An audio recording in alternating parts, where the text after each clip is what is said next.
Since Wells Fargo, everything has changed.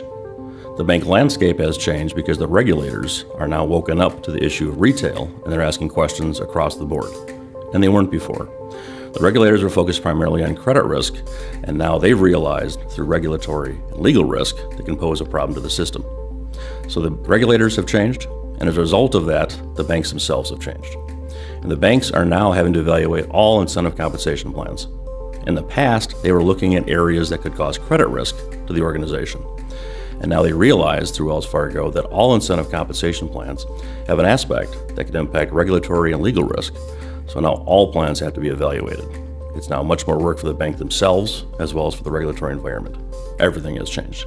Some of the tools that exist to mitigate risk relate to the plans themselves, and they also relate to the process. In terms of the plans themselves, you can have factors built into the plans to help mitigate risk. There can be factors such as triggers that turn on or off depending upon overall risk factors. There are goals that are part of the plan that will pay out at different levels depending upon what the risk levels are. So there's parts of the plan to help mitigate the risk. In addition, there are deferrals that will or not pay out over time depending upon ultimate outcomes. And so there's different techniques to address within the plans. From a process perspective, you have the process that you review all the plans annually by the risk department that is here. You have the ability to utilize discretion from the organization that is here. And a lesson that we learned from Wells Fargo is that the organization used that discretion in clawing back equity from top executives. So there are tools both within the plans themselves and the process that surrounds the plans to help mitigate risk. There are many questions that boards should be asking about incentive compensation arrangements at their bank. Number one, how are the goals set?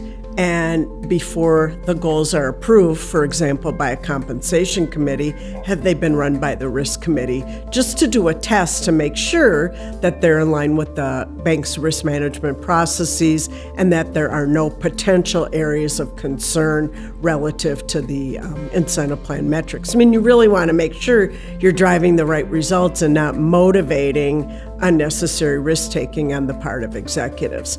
And then you want to make sure, what does your plan design look like? Do you have a tiered structure? Are the right people participating? Are they placed properly in the tier? And then how are you defining threshold, target, and maximum levels of performance?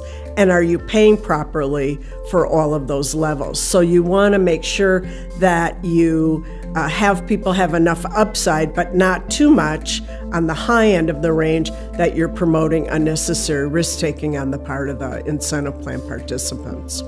People often ask, are we seeing a rise in compensation risk in today's incentive plan arrangements?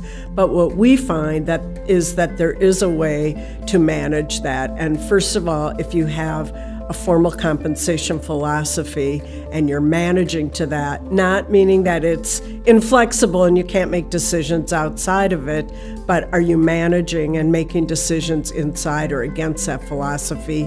Are you using good market data and regularly benchmarking your positions?